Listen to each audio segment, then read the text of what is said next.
I switch your lane, can't get caught up in traffic. I'm a magician, that means I do magic. They tell my niggas that her in this traffic. They poppin' pills ever since I get addict. They say you don't live what you rap or you capping. I speak for others, little bitch, I ain't acting. What is up, YouTube? It is showtime and I am back with yet again another video. Now in today's video, I'm going to be showing you guys how to stop sliding on NBA 2K22.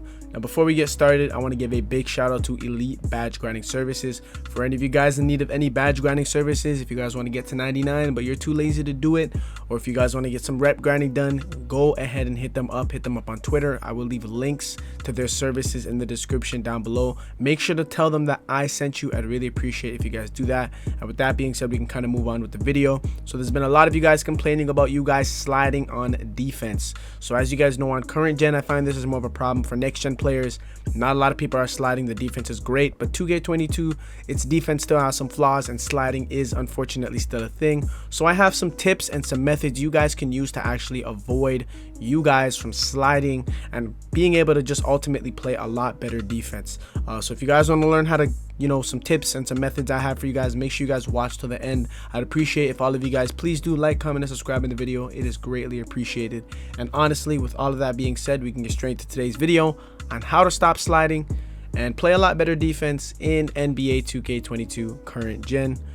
Some of the tips can also be used in next gen too. So how to stop sliding in NBA 2K22.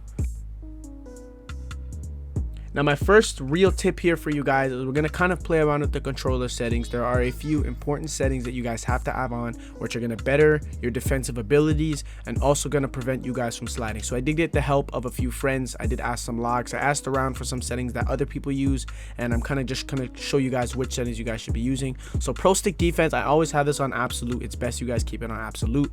With the hooter guard, now everyone has their preference. I do prefer having the hooter guard on. Now one small con about having the hooter guard on is the hooter guard option, if you guys enable it, it's going to give you guys an arrow, and this arrow is going to point towards who you guys should be defending on the court, and it'll kind of drag you into them. One thing is sometimes the arrow mess up. So for example, like a lock should be his arrows, he's trying to get his arrows on a guard because a lock should be guarding the guard, trying to get a stop, but the arrow will kind of switch to another person. It'll make their back face the guard and the person they're supposed to be defending, and they'll get scored on. So that's one thing. But if you guys know how to switch arrows, maybe what I'll do is I'll make a separate video on how to switch your arrows. Basically, you guys just have to take your left stick and point towards the person you guys want to guard. That is just a basic way for me to explain how you guys can switch arrows. Maybe I'll make a dedicated video to that. So I advise having your hooter guard on. It'll make you play a lot better defense, especially if you guys know how to switch your arrows. It can help you guys get a lot better contests. So definitely have that on. Now with the defense of assist and with intensity and the box out assist strength, this is a very important one. Now I have some recommended settings for centers and locks and guards. So if you're a center, personally I love to use the 0 and 50. The 0 and 50 is my personal favorite one. I do not slide at all. You're always gonna slide in the game. You can't literally have 100% no slide. That is what next gen is for. Next gen has actually gotten a lot better on defense, and there is no sliding in that game. But as you guys know, current gen still does unfortunately have the sliding feature. So this is the best one for centers. I noticed the 50%, the 50 box out assist strength and the defensive assist with intensity on 0. This is the best one. This is the one I use on a day-to-day basis, and I do not slide.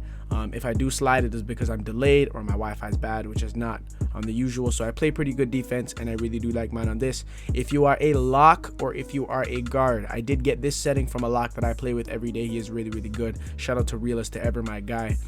He uses 15, so he puts his defensive assist on 15, and then he'll put the box out assist on 20. This is the one that he uses. So if you're a lock or you're a guard, I personally recommend this is the one you guys use. So go 15, 20. For those of you guys who don't understand these settings, it's basically just going to help you guys with your movement off the ball, on the ball, when you're holding the intense defense button. So when you're holding the L2 button, it's going to help you guys movement and prevent you guys from getting frozen and sliding. Trust me guys, you guys are definitely going to want to have this setting on. So there you guys have it. If you're a guard or a lock, use 15 and 20. If you are a center, I personally myself recommend you guys go 0 and then you guys go 50. And with that being said, we'll kind of move on to some other tips that I have for you guys on trying to prevent you guys from sliding and playing a lot better defense.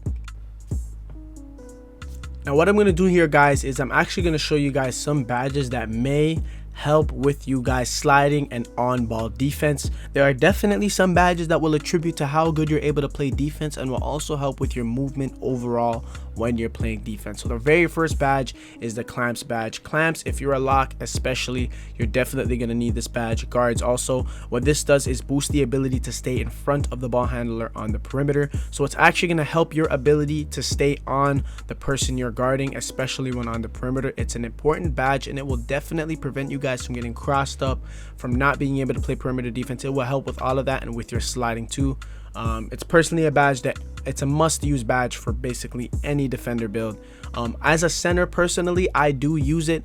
As you guys know, ISO is the new meta. I will be posting a video on how to beat ISO very soon, so stay tuned for that one. But honestly, ISO is a meta, and I noticed that sometimes I will have to switch and I will have to actually guard a guard. So my center build gets a 90 speed because I made mine that way, but guards nowadays have a 99 speed. So it's going to be we're already at a small disadvantage because we're guarding people so much faster. So personally, what I like to do with my badge setup is just put clamps on bronze. Sometimes I'll put it on silver if I really have to, but clamps is definitely a badge worth using, and it's going to help you guys' ability to stop sliding and play much better defense. Now another badge here that is going to help with you guys movement. Now this badge that I'm about to show you guys is actually going to help you guys a lot, but it's a very underrated one. I use slippery off ball. Now slippery off ball, what that's going to do is it's going to help you guys off ball movement. Now I know it says specifically for offense, it strengthens the player's ability to get open off the ball, but I'm telling you, it helps with all around movement in the game. Even with it on bronze, trust me, it can make the difference. I really don't think you have to use it anything higher than bronze. Like, I really don't. Personally, I've been using it on bronze for like the past few years, and it has definitely helped. Now another badge that I would say could probably help with your on-ball defense. I'm trying to be very versatile with the way I kind of explain these badges. Intimidator is definitely a badge. Now it's not necessarily going to help you guys move better, but it's going to help you guys get contests. A lot of you guys complain about how you guys slide and can't get a contest. So for those of you guys who might have your back toward, like, if you guys are not playing the best defense, you guys can still get a contest. I've got a running contest where I kind of run at the defender and I get a contest without even jumping or anything. So this badge right here can definitely help you guys with your movement. And that is basically all for badges. Those two simple badges, those three simple badges are really gonna elevate your game and your ability to play off the ball and on the ball. Menace is another badge I'll just quickly mention. Honestly, what this does is, it's not a badge that you see pop up often, but it works in ways that you guys probably won't understand. It will just help your on-ball defense so much. Menace and clamps together is a very good combo. Menace is just one of those badges that you guys are going to need, especially if you're a lock. I use it as a center and it helps me so much. I'll get little animations. It helps me push people out of bounds, so definitely consider using the Menace badge. And that is basically all for the badges. You guys will need to play a lot better defense. Now another thing that you guys definitely have to look at and consider is just your stats. Now I see a lot of you guys who are really big center builds, like you guys are 7 foot or whatever it is, and you guys are wondering why you are getting cooked. Lateral quickness is a very important stat, and it's going to determine how well you're going to be able to play on ball defense, trust me. So if you're guarding anyone faster than you, whether that be a slasher, a guard, anyone that's faster than you and is beating you from the perimeter, lateral quickness is definitely going to help in all angles of the game. I have an 88. If you guys give it that a plus 4 for being 99, that is around a 92. So my lateral quickness really saves me. It like strengthens my ability to play on-ball defense. That's why I love faster center builds. That's why I promote having lower weight, faster center builds. Even if you're a 6'9", 6'10", make sure it is the lowest weight so you guys can have a high lateral quickness and a good speed. So once again, another stat, if you guys look at the bottom of my physicals, I have an 88 speed. I'm only 97 right now because I did drop an overall playing stage or whatever, but if I was 99, I'd be at a 90 speed. Speed is definitely also going to help you guys with your ability to move off the ball and on the ball, obviously. So definitely just watch your speed, try and make your builds a lot faster. It'll help with your defense. And another important one is perimeter defense. All locks out there should have a high perimeter defense. For centers out there, perimeter defense really does count, and it's going to help you guys ability to play on ball defense and just prevent you guys from sliding too much. So definitely take a look at some of your stats, understand the type of build you have. Some builds are really tall and they can't play perimeter defense, but it's perfectly fine because they're being used for pro am and stuff. So kind of understand what your build is, understand which builds work in what category of the game. If you're playing Parker stage, you guys gotta have a fast center build or it will not work out. You guys hedge game will be all over the place. It'll be terrible. You guys will not be able to move well off and on the ball. So you guys definitely have to have a higher speed build if you guys are playing that. I know a lot of pro-am players and rec players out there will have 7 foot, 7'2", bigger center builds, which is completely fine because you guys are not playing on the ball too much anyways. But yeah, definitely a tip. consider your stats, look at your stats, see what's kind of holding you guys back. And if you guys have messed up on your build, consider making one of the builds I've posted. All my center builds that I post are a lot faster, are very, very fast and able to play good defense. So definitely consider changing up your build and kind of understanding where you are and what's going to make you guys a lot better when playing on-ball defense and prevent you guys from sliding. Now, some tips that a lot of people are using that YouTubers will not mention because maybe they think it's not worth mentioning, but I do not know if you guys know this. I do not know if this is confirmed for PS5. But I have friends on PS4. I do believe this works on PS5 too, but sometimes people will feel delay, and a way a lot of people fix their delay is actually by charging their controller. And I know it sounds absurd or sound made up, but I am not making this up. For example, I play with my guard xJosh Secured, shout out my boy. He does play on PS4, and anytime he feels delay, he plugs in his controller to charge, and it actually gets rid of the delay and he plays a lot better. So that is a tip that I thought would be worth mentioning that you guys can use. Now, another one that you guys will see streamers do, this one is definitely not made up, because you guys, if you guys watch comp stage or watch Twitch streamers playing wagers, you guys will 100% of the time see them doing this. But in the middle of their game, like say they score and they're doing it inbound and they have a little time, they'll do this, they'll quickly refresh. So you guys see how I press the PS button?